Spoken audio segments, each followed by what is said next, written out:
Welcome to Press Start Mzansi, Africa's voice in the global game. I'm your host, Bandile Phuthuma, joined by my co-host, Kieran Reid. Today's guest is a special one. He has incredible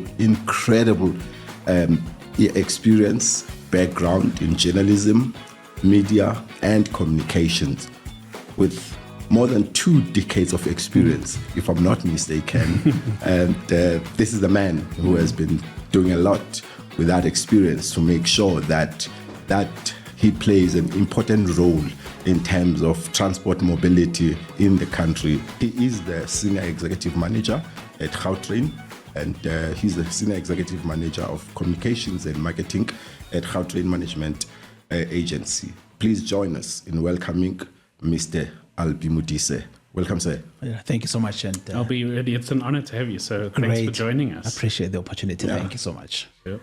Albi, your background in I know when we started talking, when you were talking offline, you talked about radio, TV, yes, all that. Your background, I know, is from presenting, radio, communications, and all that. Could you kindly, just share with us your background in terms of radio and presenting and communications? No, thank you, and I appreciate the opportunity. I think the path of journalism, I chose it largely because of the love, an undying passion for the medium of radio, for broadcasting, for radio, and largely because the art of journalism just appealed to me. From when I was about 10 years old, I knew exactly where I was going to end up. Right? So there was no internet in those days. So television sets were few in my neck of the woods. Magazines and radio were the 2 key areas where I could break away from the reality of life and just inhabit my own world. So journalism appealed to me, and I loved the power of the medium of radio, its ability to reach the different parts of the world and in languages that people understand. So, and consequently, I chose to study journalism. I did my studies in journalism and media studies. Went to Rhodes University in the early 90s. Yes, I lived in Grahamstown. I stayed in Grahamstown where I studied, and I really enjoyed my time at Grahamstown. And at that point, the country was getting its first sets of community radio stations. It was just around when 94 elections happened. I was in Grahamstown. I voted in the Eastern Cape.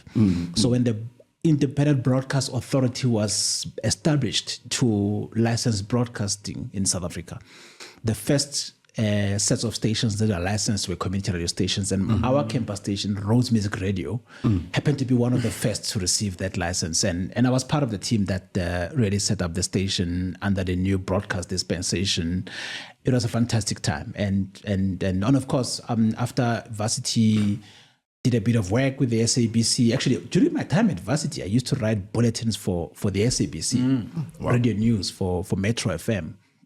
So I then lectured journalism and media studies, worked for government communications in the media policy unit to establish the MDDA, worked as a spokesperson for the Minister of Communications. When digital migration started, I was there in 2005. And then 14 years of my life devoted to the Ministry of Environment with Minister Edna Molewa until her passing, may her soul rest in peace, as well as with Minister Barbara Creasy until I left just about 2 years ago to move into a new stream altogether of mobility. And Gautrain specifically. Yeah, that's really exciting. So before we get into the meat of it, we just like to warm up a little bit. And obviously music, you're saying, is a really important part for you and like part of the communication. Absolutely. So what's your favorite genre and how has your taste for music evolved? So I'm a bit, if you find, let me tell you what I was playing when I was driving here, because then you'll understand. I'm deep into soul. I love soul music. I mean, I grew up in the neighborhood where music was shared with everyone, right? There'll be a time in the neighborhood on a Friday when he got paid, we'll put the speaker outside and the neighborhood would listen with him, you know? Right? So it became something that, so even if you were not in love with that genre, it's something that became part of you. So these are songs that when you drive and you listen to them, your mind gets transported to the moment when you're a young boy, not too sure where the world was taking you, but the dreams were the ones that were guiding you. So I'm deep into soul. I love pop, by the way, because I mean, Level 42, U2, and Fleetwood Mac appeal to me. Jazz and a bit of jazz, but not too heavy. But my genre, it's soul. Okay. Okay. Well, let's stretch it just a little bit now into about gaming. I'm sure growing up you've played quite a number of games, be it Pac-Man or whatever the case might be. So what is your fondest memory of games, like, and how do you see gaming specifically compared to today as back then? I think the evolution of technology played a key role. I mean, when I was young, Mr. Pac-Man, Miss Pac-Man were the key games that we played. I mean, you'd go to shop to buy bread, and the 5 cents or 20 cents left, you'd throw it in there and play Mr. Pac-Man or Miss Pac-Man. And but I mean, over time, with technology, my son, I pay his subscriptions every month.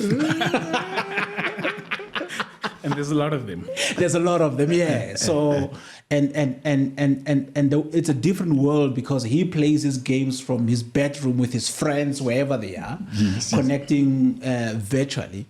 We lived in a different world where we all congregated around one machine and will be, getting the whoever is playing, excited and urging him on.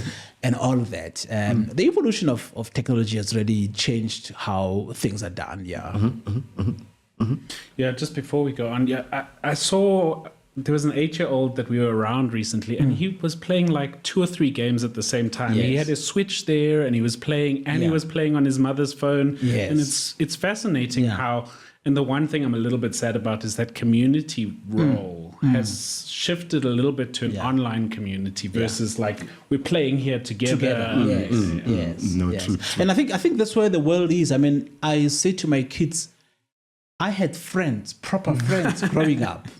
So when schools were closed, I knew after I've had breakfast, I'm going to dash off and go play with my friends. And my mom would not care to know where I am. It was a safe environment. They, on the other hand, have got friends that are on the virtual platforms. They chat on phones. They're in WhatsApp groups. If they play games online, and they miss out on. I love technology, but there's a human element that you miss. And I said to my daughter the other time, when you have friends, one day they're going to disappoint you.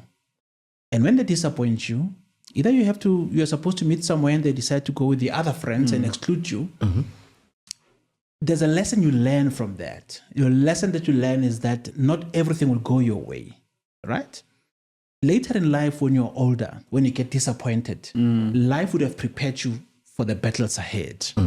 They, on the other hand, I was saying to my daughter, I don't know if you guys are equipped to deal with the disappointments that life has in store for you, because when you deal with human beings, there's bound to be areas where you get disappointed. I hope whatever that they are harvesting from the online gaming and all those activities is enough to also equip them with the requisite skills to navigate their way through this digital world. No, through that. You've mentioned the roles, senior roles that you have played in government, communications, now at Gautrain. From your perspective, and how is Gautrain more than just a transport, especially when you look at mobility brand and creative industry, the digital space? What role do you think Gautrain can play in there? Look, I mean, firstly, Gautrain it's an investment in the economy of this country. I'm saying this country because Gauteng is the engine of the South African economy. Through that. It's an investment in the economy of this country that has changed the landscape firstly, of the province of Gauteng, but secondly, introducing a totally new mode of transport. The technology behind tapping in, going to the train, and tapping out. That whole system recognizes that you've entered into the Gautrain system and you're expected to come out on the other side. The ability to use those stations to be platforms of engagements with the customer. So when the customer is there at the station, you've got a captive audience. The eyeballs are there. And that's why the stations have also become areas of advertisement. And it's part of the revenue stream for the Gautrain Management Agency. But also, in a way, it just transforms transport and mobility in the province, in the country. And with the next phase of the Gautrain, we're taking it to the new trajectory. So the Gautrain has really revolutionized transport in the country, but it has revolutionized not just transport. I mean, if you look at where the Gautrain station is let's talk about Rosebank, where we are.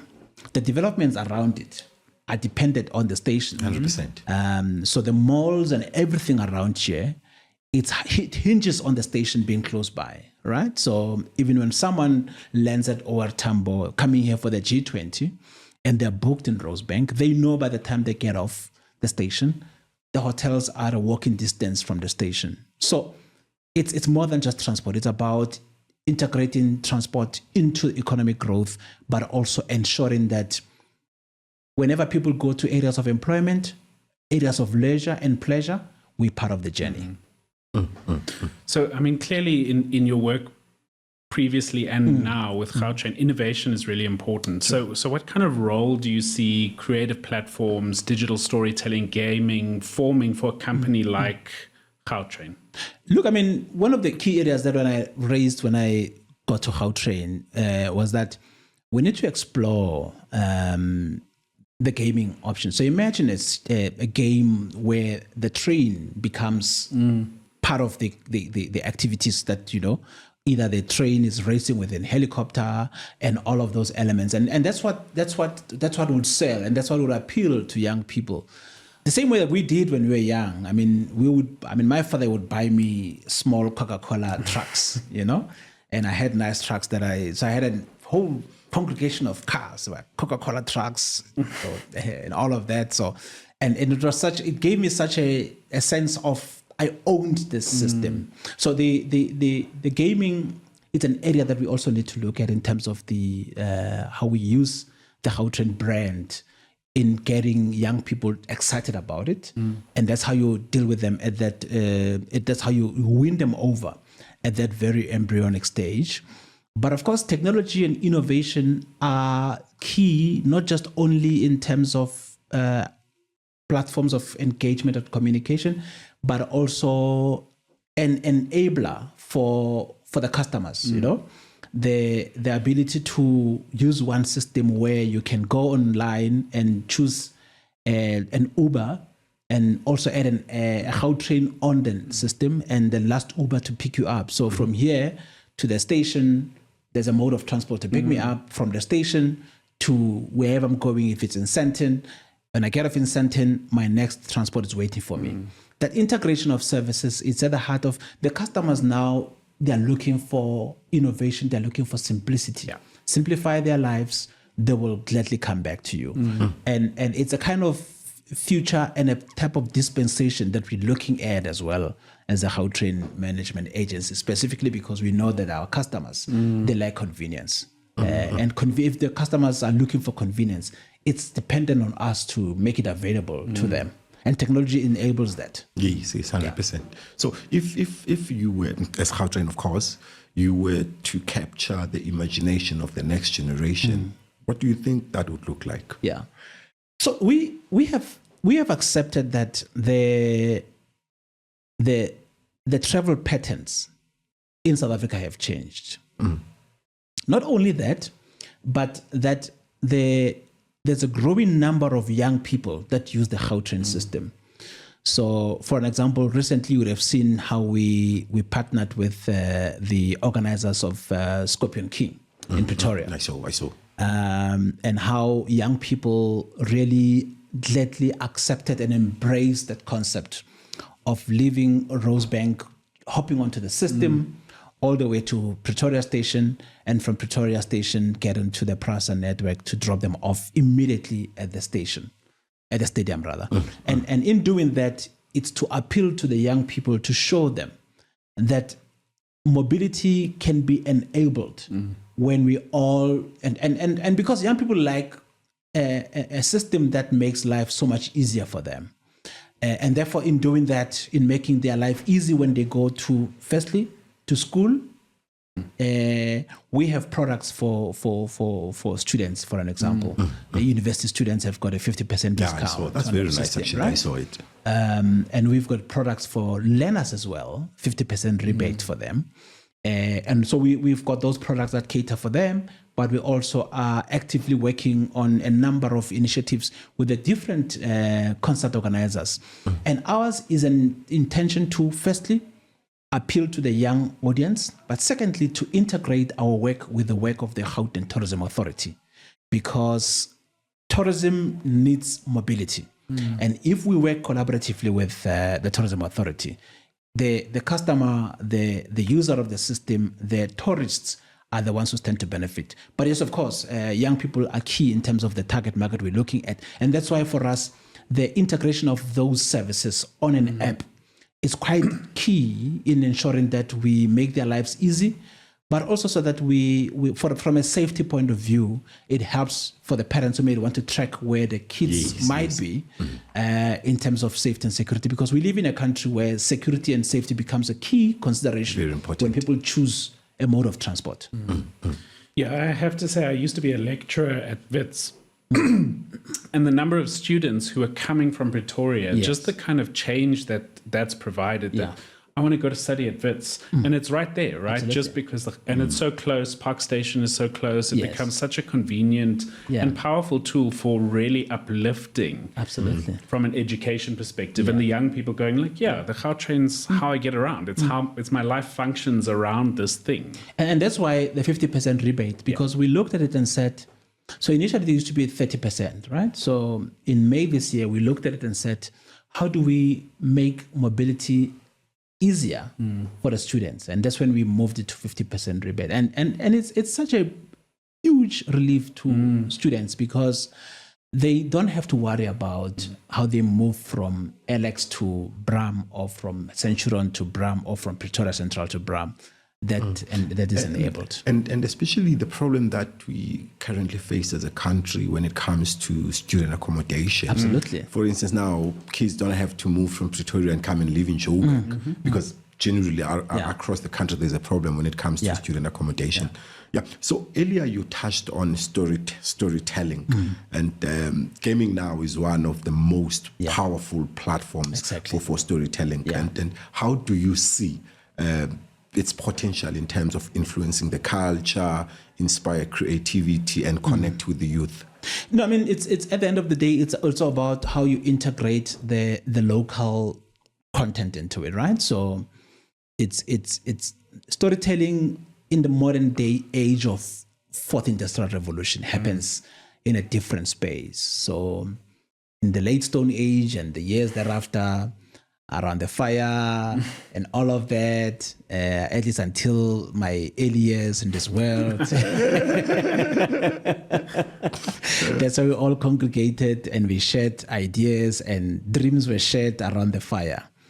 Now the fire has been replaced by online, right? So and how you are able to use gaming and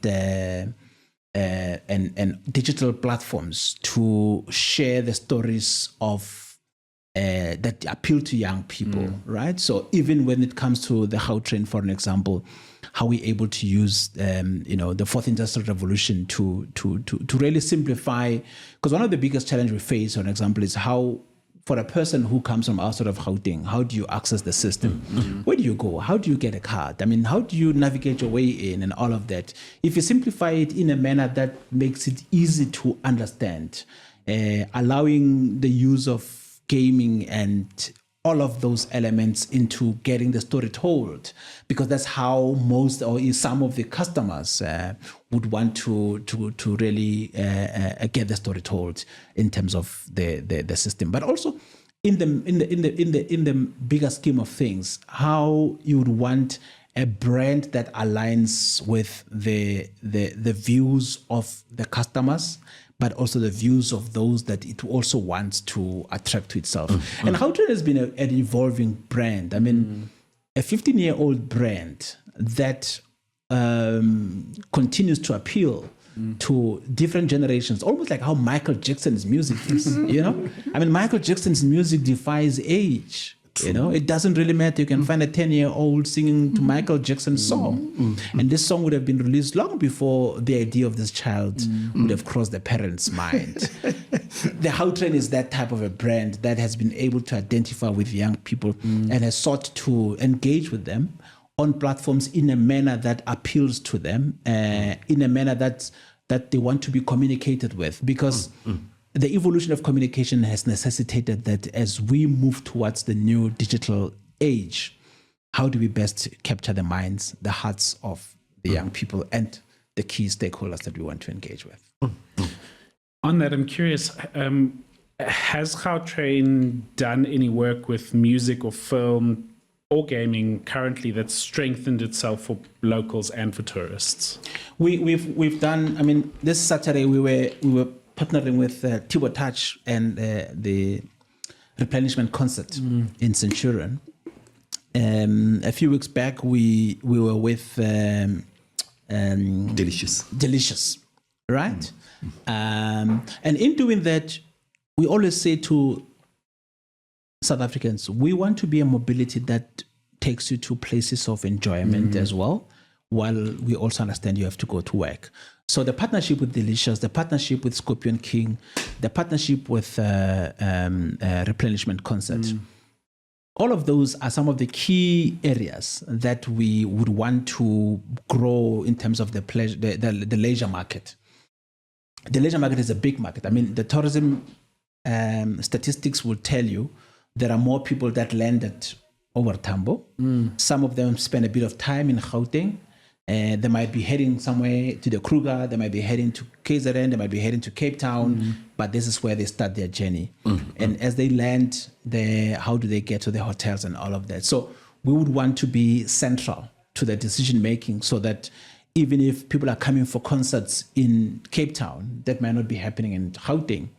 For them, Gauteng must be the first stop if they are heading to Cape Town. But if they're here in Gauteng, let's keep them all entertained and moved from one point to the other. Yeah, I mean, very much for Joburg Games Fest, what we want to do is actually have it as because there's a big festival, two big festivals in Cape Town, Africa Games Week and then Playtopia. Yes. But there hasn't been anything in Joburg.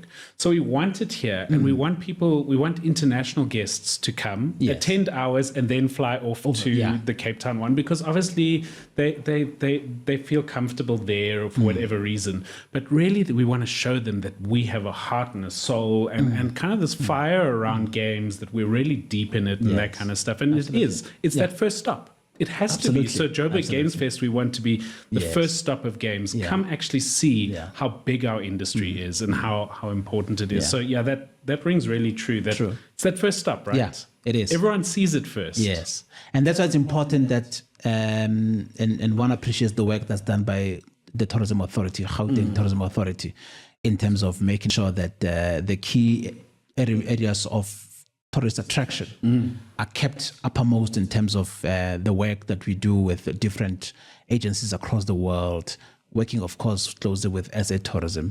And we as a Gautrain stand ready that when you land at OR Tambo, we'll take you from the station to Rosebank, to Sandton, or if you're heading to Pretoria, we'll take you to Hatfield. Oh, that's nice.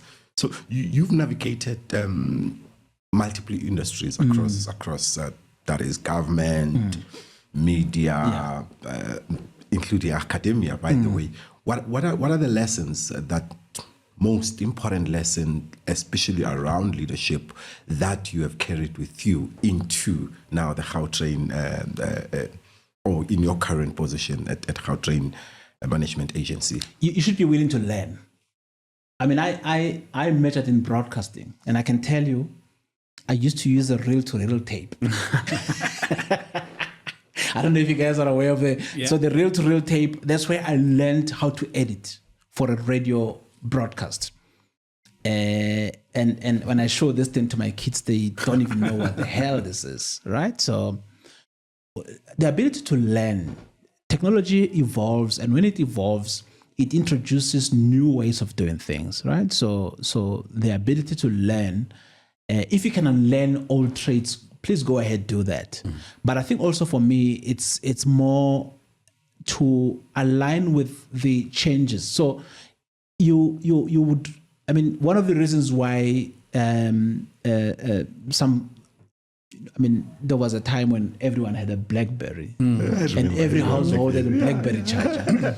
You didn't have to take your charger with you wherever you went. You knew wherever you were going, you would bound to find one. I don't know if people still have that, but the company did not understand or was too slow to adopt the changes that were bringing a new wave of smartphones, right? And everyone moved towards smartphones and left them behind.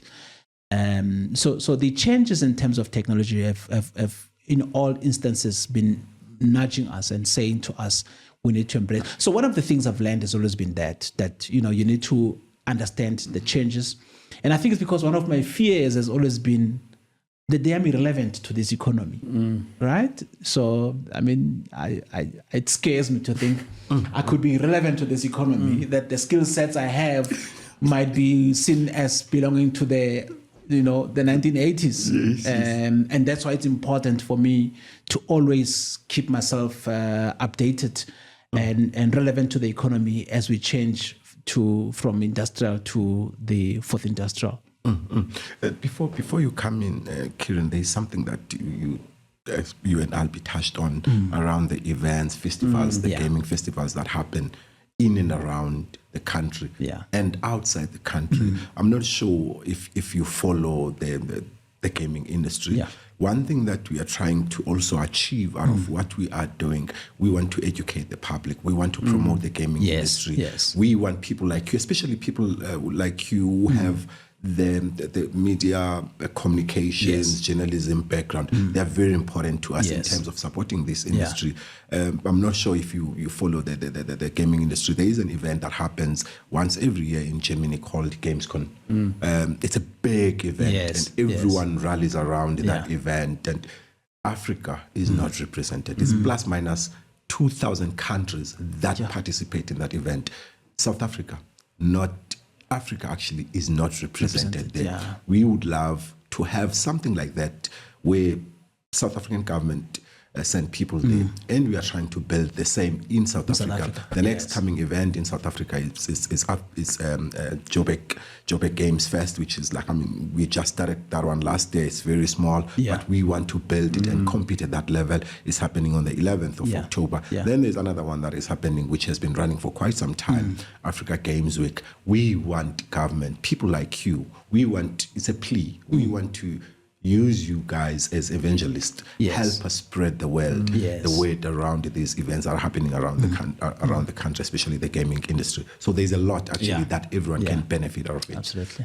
Kieran? Yeah. So I mean, just you like to stay up to date and be aware and the learning thing, which I totally agree with. I used to be in theater, then in games, and then academia, and now I've started my own company. So really looking, and that learning is so great, actually. It provides nice challenges. But what do you see as the big challenges? Because if you're keeping up to date, facing communication or broadcast or any industries that you've been a part of, what are the major sticking points, pain points at the moment? In terms of the evolution? Yeah, like the biggest challenges in communication in general. And I mean, I always share this with my colleagues in the marketing and communication space and say, much as the proliferation of communications platform is good, but for the marketers and communicators, it presents a set of challenges, because look at it this way. In 1994, if you needed to communicate to anyone, you had CBC 1, 2, 3, right?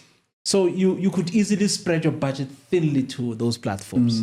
In 2025, where do you go when you want to talk to people? They are on radio, they are on television, they are online. You have Netflix, you've got different DSTV platforms, you have digital screens, newspapers. Of course, the numbers might have dwindled over time, but they are there. So it's. I think for me, it's the ability to then research and find out where you find most value in terms of the target market that you want to target. So I think that you want to really sell your products to. So for me, it's the proliferation is great, but it has become it's a bit of a headache to those who have to plan, because if you have a budget for 2 million or 4 million rands, where do you go? Even radio, it's just spread throughout, because in Johannesburg you've got so many stations. There was a time when you knew that this was a black station, this was a white station. that line is becoming blurred with time.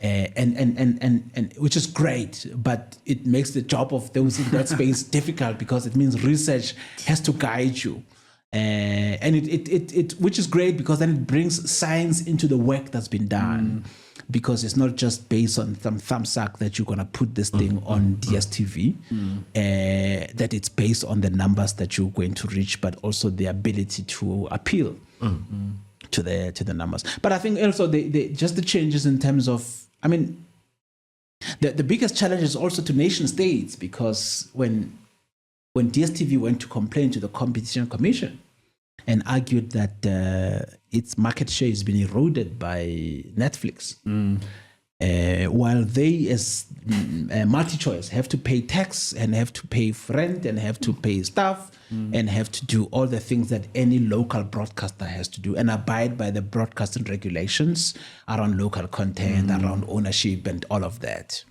The others, on the other hand, they just stream in, get viewership, we pay subscription, they go. I gotta give it to them. They have local content, but I think the landscape is a bit, uneven, because it places a strain on locals. And I think the SABC also complained about the same thing, that they are losing out to streamers who come in, and I mean, my kids never watch anything I watch. They are 24/7 on Netflix. They don't watch anything I watch. I still watch news, right? I'll move from CNN and I'll go to Al Jazeera and all of that. And I looked at them and I said, this is the face of the future. So no one will consume what I consume now. Yeah. And it begins to say to those who are in the planning space, how do you prepare for the generation of young people? But the challenge that it throws at, for an example, the public broadcaster, it's what's your future? How do you prepare yourself for that future? That example, you can take it to transport. Our kids use Gautrain, they use Uber, and all of those different platforms, right? And there's a healthy number of young people that are using, and I've often heard people talk about elite system and all of that, and I've asked, what's elite about Gautrain? Because you've got kids going to school using the system. Geographically, maybe the biggest chunk of the population might be out of reach, right? But if you are in Johannesburg, we are right now, and you want to go to Hatfield in Pretoria and be there in the next 40 minutes, how best do you get there? So when you think of Gautrain's role in shaping the provinces or Gauteng's future, what's the story you want people to remember come 10, 20 years down the line? The province of Gauteng is the smallest in terms of size out of all the provinces, yet it carries the biggest population out of all the provinces. Now, therein lies the challenge. How do these people move from one end to the other? You could argue, let's build more roads, but roads need more land.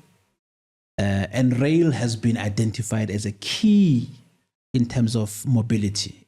The Gautrain Transport Master Plan talks about rail as the backbone for passenger rail specifically as the backbone for transport and mobility in the province. The same as the national rail policy. So Gautrain, it's in the middle of all of those efforts to reduce congestions on our roads, to respond to the need for more mobility, and hence the plan to extend it to parts like Soweto and cover all the different regions of the country, of the province rather. And the idea is to ensure that there's connectivity, but also we are revising the apartheid spatial planning. So the spatial planning put my township of Ga-Rankuwa on that other end of Pretoria, right? So how do we ensure that we use the system called the Gautrain to revise the historical challenges, while at the same time growing the economy of the province, while also making sure that wherever we land with stations, we see the development that we've seen in Rosebank, we see development that we saw in Sandton, like we've seen in Hatfield, and like we've seen in other stations. So it's not just about stations, it's not about rail, it's not about train, it's about economic development, it's about growing the property market. I mean, the property market around here, it grew exponentially. Anyone who builds apartments here in this neck of the woods, when they market them to their market, they would mention the fact that walking distance. Without fail. Without fail, right? Without fail. And so when people ask me, do you make money as Gautrain? I said, we help this country make money. We're more than just about what we do. We are like a tree that offers shade to other people. So the tree doesn't grow fruits for itself. It offers to others. Oh, wow. So we like that. We like a tree that offers shade and sustenance. That's a nice really way of nice. putting. Yeah.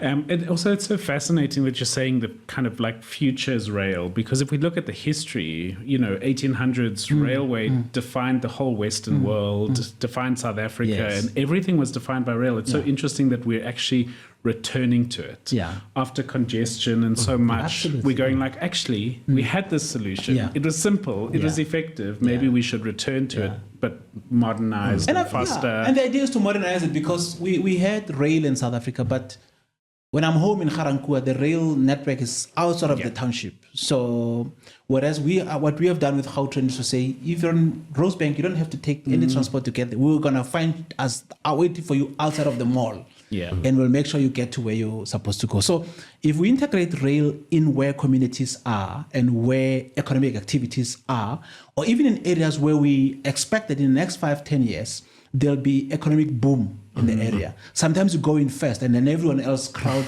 your station and grow an exponential. And that's why part of our plan as the agency is to go beyond just rail. So we're looking at diversifying our revenue streams. I mean, one of the areas we're looking at is investing in property. Because, I mean, if we had built a station in Rosebank and used the land around to build our own properties, we would have benefited from that boom, right? But today we have a station, but everyone else benefits from our presence. And we get nothing except only the passenger who comes. So we're saying we can't create excitement for other people only. Let's come in there. Let's make the areas of Gauteng to be economically active. Let's make them to be areas of tourism attraction, but also where we can, let's build, properties that will be a revenue stream, because rail is not really a big money spinner. It's an enabler by its own nature. Yeah. So a lot of our listeners, and you've given us some great words of wisdom with the share. It was really good. A lot of our listeners and a lot of people in the gaming space are quite young. So, do you have any messages for young creatives, students in media, students in gaming, and you used to be a lecturer? So, what's the main advice you give them for navigating the challenges, for finding their feet, for finding their voice? Yeah. I mean, you have students who are doing animation, for an example, right? And in my previous job at the Department of Communications, we had an agency that's around here in Johannesburg, NEMISA, National Electronic Media Institute of South Africa. and the idea was to get young people to move into the animation space, and stories are told using that, right? So it's about understanding where the economy is today. It's about knowing how going forward the world of communications and marketing is going to happen, but also how you use the content to create a niche for yourself and grow your brand or even market yourself. So, for example, if you're going to produce a game with Gautrain Speed, maybe you call it that, and you have you're playing games with your friends. The other one is flying a helicopter, and the other is riding a train to see who gets to the other end first, and whoever gets there and points. So those are the kind of games that young people like, and we should localize some of the games. I mean, a lot of the games that I've seen are from outside of South Africa. We have been producing a lot of talent over the past 15 years. What happened to those young people? And I think the challenge is with us as the Gautrain, for an example, as one of the key players in the economy, to say, how do we get young people to do the kind of work that we think would help in because, selling the Gautrain to young people is going to be different from selling it to the older generation. They are on their games, and they want to be told, and they want to stories that are shared on those platforms. So I would say to them, please equip yourself with the skills, understand where the economy is. The digital economy is an economy that allows you to do everything online, to share everything online. And sometimes when you've shared, you need to have a code that you need to supply for the individuals to be able to access that. So it's about creating that space for them to grow their products, but in doing that, bring a strong local content to the gaming space. That's beautiful. Do you still go visit Grahamstown?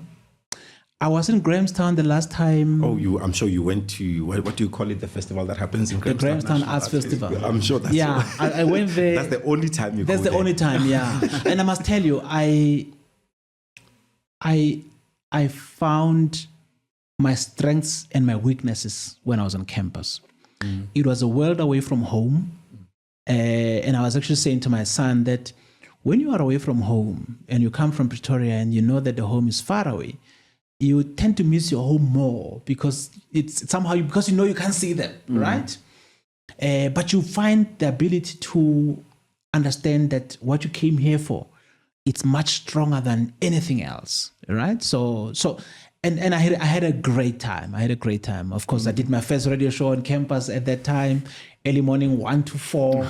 It was a beautiful evening. I mean, I remember, being on air and wondering, do my folks back in Pretoria know that I'm doing this thing in Grahamstown? It was a great time. I loved it. It's great to hear that it shaped you to be the person who you are today. That is the province of the legends, by the way. So when I left, and I think you were talking about songs and music. Yes. When I left Pretoria, I took a Greyhound bus. Right? I got into a Greyhound bus at Pretoria Station. And the Greyhound bus was taking me from Pretoria, going to drop us off in Joburg at Park Station. This is before democracy, so it's a different country altogether. And I remember getting to the bus and they played a song by Oleta Adams, The Window of Hope. I've gone back to that song a number of times and I've listened to it and I've said, this was not just an accident. There were bigger forces talking to me through this song. And each time I play that song, it reminds me of that moment, the dreams and everything. And in that song, she says, stop looking at the scape of some old wounds. Keep on looking for the window of hope. It's a powerful song. Yeah. Wow. Yeah. Albi. And that it was that window of hope that really, put one in a different world. And for me to be sitting here today is because of that and the scholarship I got to go to Rhodes.